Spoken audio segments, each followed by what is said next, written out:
Alors, bienvenue dans cette nouvelle vidéo. Donc, cette semaine, on change un petit peu de sujet. On reviendra sur les, les positions de la Lune en maison. Je voulais montrer un petit peu une application du Jyotish, du conseil védique aussi, sur comment construire une sadhana avec son thème de naissance védique. Alors, sachant qu'on va voir ici un exemple, je vais essayer d'illustrer aussi des points clés. C'est seulement un thème, hein. Après, ça demande vraiment, en général, un travail quand même en approfondi. Pour faire ça, en tout cas, l'étude du thème de naissance, du coup, est un très bon outil pour pouvoir accompagner de manière spécifique en fonction du thème et arriver à identifier quelles sont les pratiques les plus judicieuses pour une personne en fonction de son thème à un moment donné aussi de sa vie. Donc c'est ce qu'on va voir dans cette vidéo de manière illustrée avec un thème pour voyez un petit peu la mécanique et comment le Jyotish, le conseil védique peuvent vous aider à faire ça. On va invoquer Ganesh et on va continuer donc sur cette nouvelle dynamique de la semaine. Om Gam Ganapataye Namaha. Om Gam Ganapataye Namaha. Om Gam Ganapataye Namaha. Om Gam Ganapataye Namaha. Om Gam Ganapataye Namaha. Om Gam Ganapataye Namaha. Om Gam Ganapataye Namaha. Om Gam Ganapataye Namaha. Om Gam Ganapataye Namaha. Om Gam Ganapataye Namaha. Om Gam Ganapataye Namaha. Om Shrim Rim Klim Glom Gam Ganapataye Swaha. Om Shri Gurubhyo Namaha. Om. Alors déjà, je reviens rapidement sur ce point. Je l'ai déjà illustré dans un article sur notre blog, hein, parce que si je le répète, si jamais vous n'avez pas l'info, sur vedic-coaching.com, vous allez voir que il y a une section découverte et vous avez 30 ou 40 articles, hein, des articles que j'ai pu écrire, ou des articles que j'ai traduits du docteur David Frolley aussi, sur le yoga, l'ayurveda, les sciences védiques, conseils védiques, le jyotish, etc. Et vous avez beaucoup de choses. Et donc j'avais fait un article récemment, vous voyez ici, sur l'importance d'avoir une sadhana. Donc je mettrai le lien aussi en dessous de la vidéo. Donc je ne vais pas reprendre tout ça, mais en tout cas, c'est important de garder en tête, voilà, la sadhana, c'est une discipline spirituelle quotidienne qui relie le corps, l'esprit, donc corps, souffle, mental, âme, on va tout faire travailler justement, et c'est quotidien.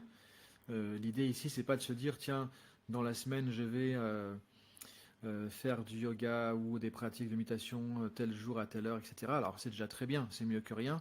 L'idée, c'est d'arriver à quelque chose de régulier et de quotidien du coup, même si on n'est pas obligé de faire quelque chose de très compliqué évidemment. La sadhana donc, est issue des traditions védiques, yoga, ayurveda, jyotish, vedanta. Le but, c'est la purification intérieure, la stabilité mentale, l'alignement avec le dharma, l'ouverture spirituelle. Ça nous fait travailler à tous les niveaux. Et c'est comme ça qu'on a un mode de vie vraiment yogique, ayurvédique ou védique aussi. Alors les composantes d'une sadhana, on a du yoga postural, on va avoir des postures, donc des asanas, qui vont permettre de préparer le corps, stabiliser l'énergie aussi. On a des techniques de pranayama, régulation du souffle, équilibre des énergies, comme Nadi Shodhana, Brahmari, etc. On va en parler après. Travail ou breathwork, pranayama, qui travaille l'énergie en fait, hein, le contrôle du prana par le souffle. Les postures, différents types de postures qui existent, hein, vous le savez. Mantra et japa, donc les répétitions de mantra, comme je le fais en début de vidéo à chaque fois, qui permettent la purification mentale, qui fait travailler la concentration et une connexion divine et connexion aussi aux planètes ou aux divinités en question qui sont liées évidemment à ces mantras. C'est pour ça qu'on choisit des mantras en particulier aussi en fonction de à quoi ils vont se connecter et à quoi on a besoin nous de se connecter aussi du coup. C'est pour ça que le thème de naissance va être important pour tout ça parce qu'il va nous donner les éléments aussi entre guillemets à travailler.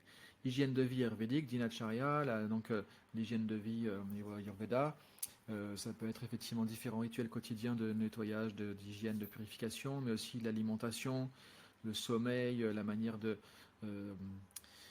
gérer son mode de vie aussi en fonction de sa constitution physique, Vata, Pitta, Kapha, etc. Donc voilà, la sadhana va tourner autour de tout ça, elle va être un ensemble de différentes pratiques yogiques, ayurvédiques et liées aussi au Jyotish qui vont nous aider à avancer dans notre vie personnelle, professionnelle et dans notre développement spirituel au quotidien.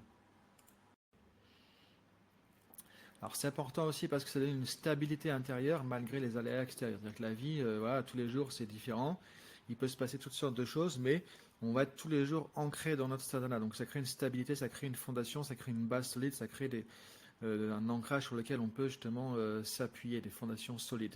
Ça aide à développer évidemment la discipline, la clarté mentale. Et après, bah, tous les bienfaits de la sadhana, ça va favoriser évidemment la santé physique, psychique, spirituelle. Permet de commencer la journée aussi dans la sérénité, avec une certaine énergie.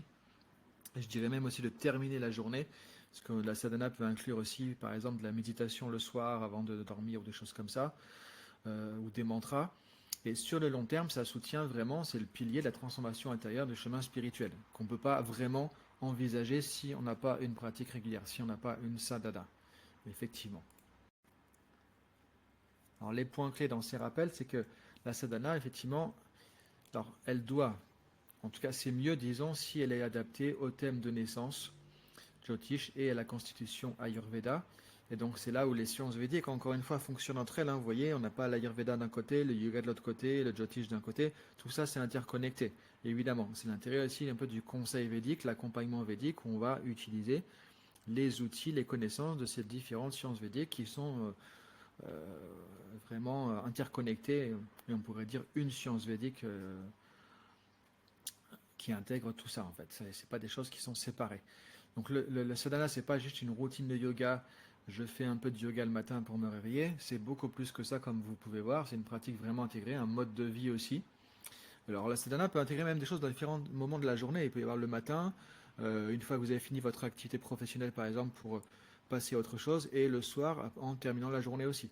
En général, une sadhana vraiment, effectivement, alors en fonction de ce qu'on peut faire évidemment au quotidien, euh, intéressante et vraiment le mieux conçu possible. Souvent, on va avoir trois temps, effectivement, l'ouverture de la journée, le matin, au réveil, la fin de la journée et dans la journée un moment clé pour pouvoir basculer entre les activités mondaines, professionnelles, etc. ou stressantes et arriver à sortir du sas, du travail, tout ça. Et là, encore une fois, des pratiques peuvent nous aider. Ou ça peut même être dans la journée quand on a un moment de stress ou autre, du respiration, pranayama, des choses comme ça. Donc, c'est pour ça que c'est à construire aussi, si possible, sur mesure. En tout cas, déjà quelques minutes par jour suffisent, enfin entre guillemets, suffisent sont déjà mieux que rien. Et si c'est régulier et conscient, déjà, c'est déjà quelque chose de bénéfique. Donc parfois on se dit oui, mais alors c'est un truc trop compliqué, j'ai pas le temps de faire tout ça, tout ça, tout ça, tout ça. Mais déjà d'avoir une petite pratique, mais au moins qu'on fasse tous les jours, régulièrement, c'est déjà un très très grand pas et très très bien déjà de pouvoir faire ça. Alors maintenant, le lien un peu entre Jyotish et faire une sadhana, on va voir quelques points effectivement. Bah, par exemple, en Jyotish, les apports de Jyotish, ça aide de regarder déjà dans le thème la Lune, puisque la Lune va nous donner des éléments, les conditions de la Lune sur l'équilibre mental, émotionnel, et donc on va choisir des pratiques aussi en fonction de ça qui peuvent apaiser, calmer le mental quand la Lune est affligée par exemple, ou quand les émotions sont troublées. Donc la Lune, ça peut être aussi la maison 4, hein, du coup lié aussi aux émotions. Donc voilà, là il n'y a pas tout ce qu'on peut regarder, mais ça donne un peu une idée de choses qu'on va pouvoir regarder. Le Soleil aussi qui représente le soi, la vitalité, la santé de certaine manière, la conscience profonde. Il éclaire les pratiques, renforce l'identité, la discipline personnelle, le leadership aussi de soi.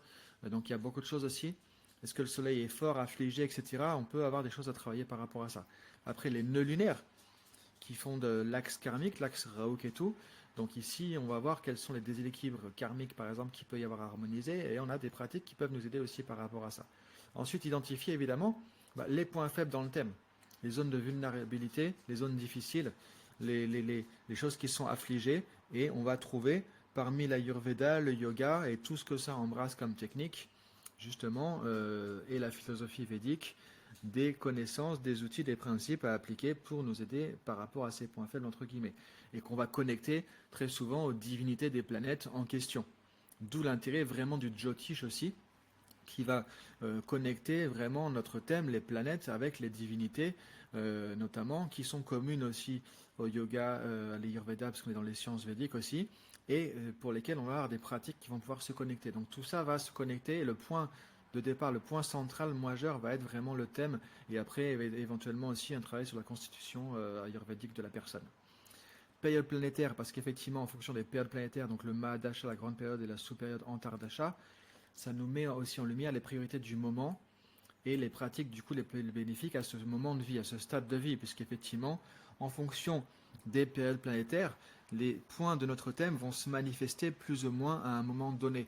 Donc en fonction de ce qui se passe aujourd'hui au niveau karmique dans notre vie, on va ajuster notre sadhana aussi par rapport à ça. Donc vous voyez, c'est pour ça que ça ne s'invente pas, ça ne s'improvise pas, et que pour avoir vraiment une sadhana sur mesure, c'est important d'avoir le thème védique de naissance qui va nous donner vraiment des clés très importantes.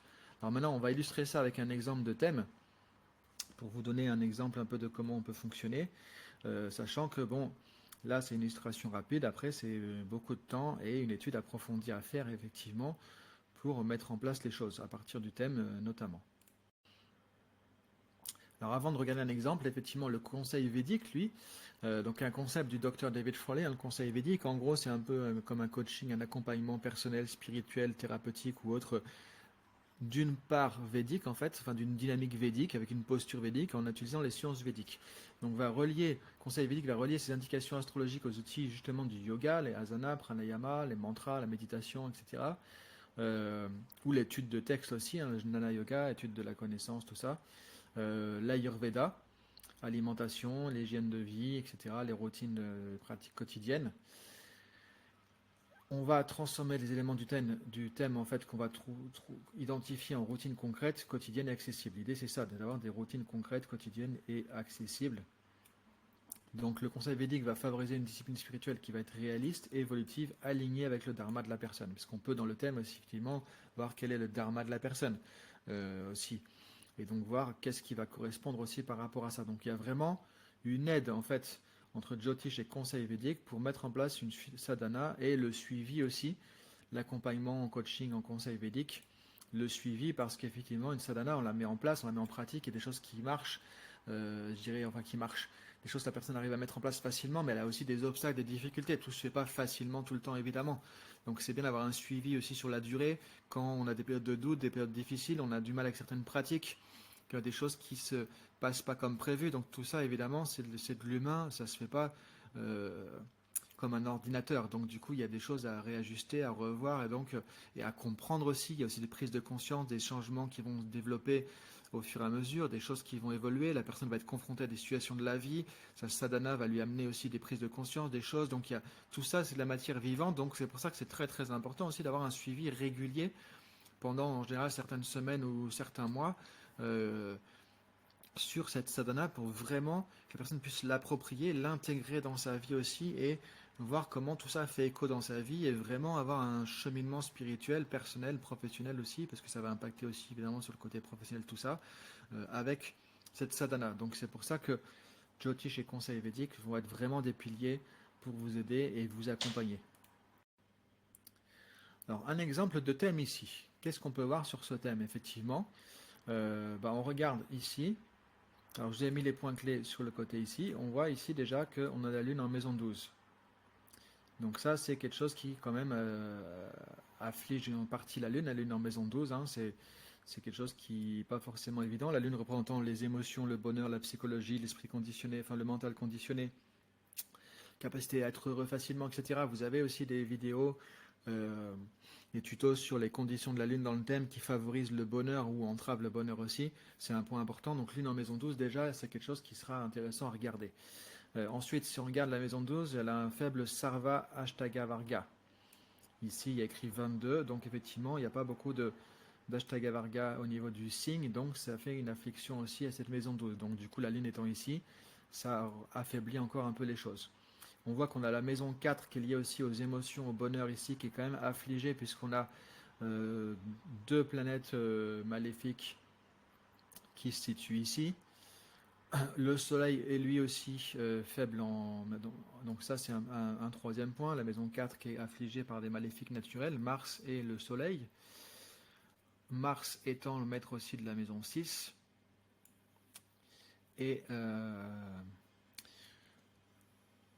il est aussi avec Vénus qui gouverne la maison 12.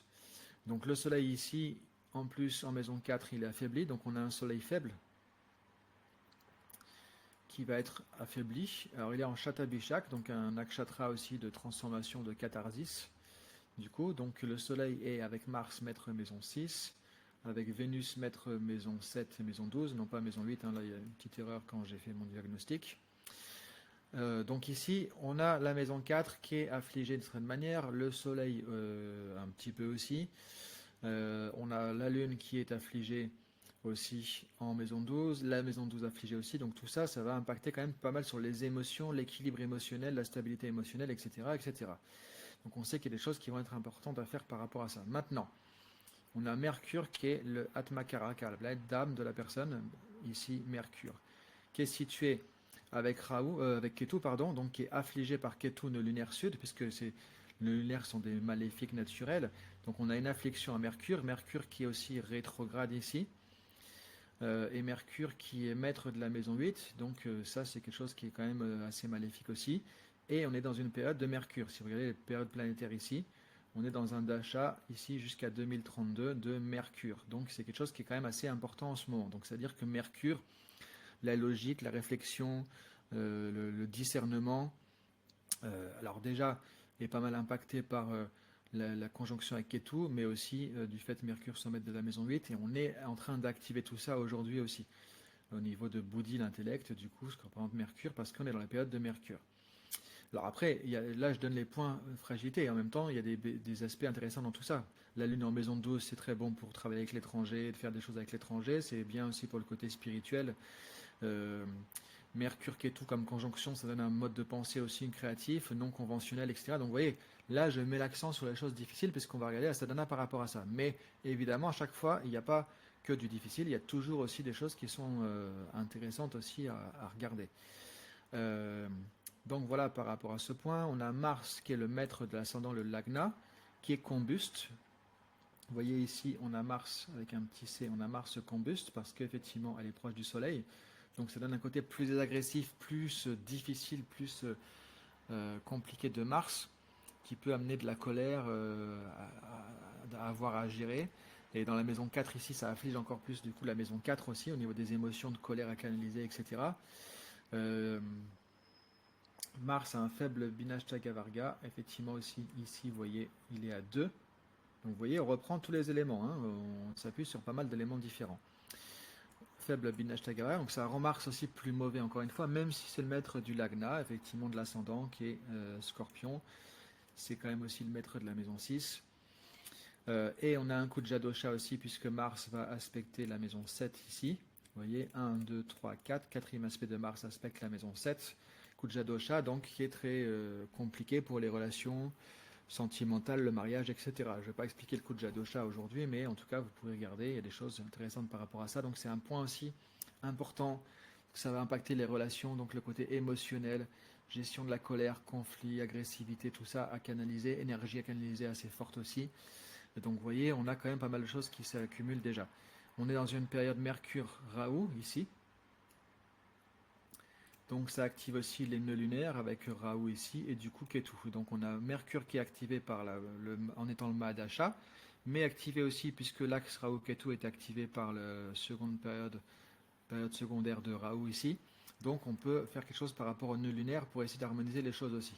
Ce qui va harmoniser et qui va être en jeu aussi en question par rapport à la période planétaire actuelle. On a aussi une guerre planétaire ici dans ce thème avec Jupiter-Saturne, que vous voyez ici. On a Jupiter-Saturne en Hasta Nakshatra, 15 degrés, 15 degrés 17. C'est Saturne qui gagne, donc du coup ça afflige aussi Jupiter qui est la grande bénéfique, et Saturne ici dans le thème aussi est dispositeur final, et vous voyez que on a toutes ces planètes ici, Capricorne Verseau étant appartenant à Saturne, on a 1, 2, 3, 4, 5 planètes ici chez Saturne. Donc Saturne très majeur dans ce terme, très important. Mais une Saturne qui est rétrograde aussi. Et qui a que 3 bindus de Shtagavarga ici, de Binashtagavarga, donc une Saturne difficile. Elle n'est pas très forte non plus. Elle a moins de 1 en Shatbala, force planétaire. Donc on a une Saturne qui est quand même difficile, qui est un peu mauvaise et qui est déjà maléfique naturelle, qui va en plus euh, tamponner un peu tout ça sur le thème, influencer fortement le thème. Donc vous voyez, il y a quand même des choses. Alors Saturne, c'est aussi la discipline, la spiritualité, etc. Donc vous voyez, choses qui vont ressortir comme ça. Maintenant, la question, qu'est-ce qu'on peut faire un petit peu pour améliorer les choses? Alors on peut imaginer ici, par exemple, effectivement, pour la Lune, la maison 4, proposer un travail de méditation. Ça, c'est quelque chose qui va être important, calmer le mental. Donc la méditation, ça peut être une méditation un peu d'introspection ou du type Vipassana, c'est ce qui est assez connu, c'est pour ça que j'utilise cette référence. Introspection, méditation de pleine conscience, méditation de calme aussi, qui peut être effectivement faite avec par exemple, combinaison méditation mantra Soham, qui va calmer la personne aussi un pranayama Ujjayi par exemple pendant cette pratique, qui va aussi calmer le système nerveux, agir sur le système nerveux.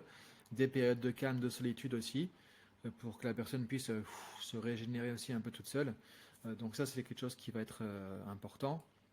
Donc ça peut être différents types de méditation. Pour le calme mental aussi, ça peut être Trataka par exemple. On regarde une bougie, on fixe notamment à certains moments de la journée. Par exemple, le soir avant le coucher, c'est très, très intéressant de faire ça. Donc, vous voyez par exemple des éléments déjà par rapport à ça. Maintenant, le soleil, effectivement, et de manière générale, hein, pour tout le monde, c'est quelque chose qui est bénéfique.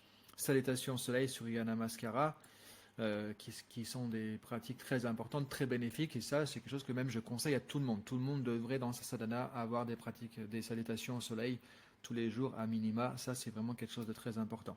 Mais ici, notamment aussi parce qu'on a le soleil qui n'est pas forcément en position forte aussi.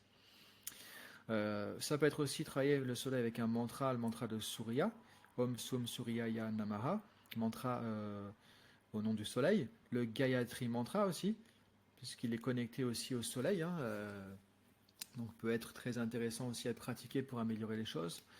Ensuite, période actuelle, on a une inflexion effectivement de Ketu sur Mercure. On a les deux lumières qui sont activées puisqu'on a la période Mercure et Rahu. Donc Rahu va activer effectivement aussi l'axe Rahu-Ketu et encore une fois Mercure qui va être impacté. Donc là, ce qui est intéressant, les nœuds lunaires, on peut pratiquer notamment du pranayama. Les nœuds lunaires sont connectés aussi Soleil et Lune, côté droite, narine droite, narine gauche aussi. Donc on peut utiliser par exemple du pranayama comme Nadi Shodhana, qui va être intéressant. Respiration alternée.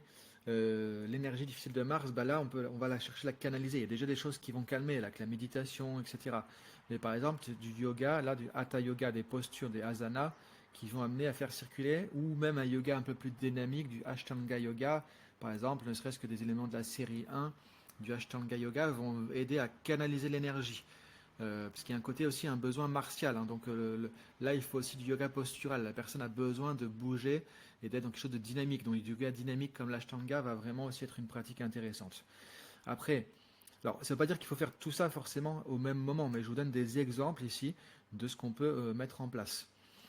Après, par rapport à Jupiter, si ça pose des problèmes que Jupiter soit affaibli par Saturne effectivement, ou qu'il y a des obstacles aussi dans la période actuelle, on peut travailler avec Ganesh par exemple. Ganesh est très connecté avec Jupiter, donc qui va aider Jupiter.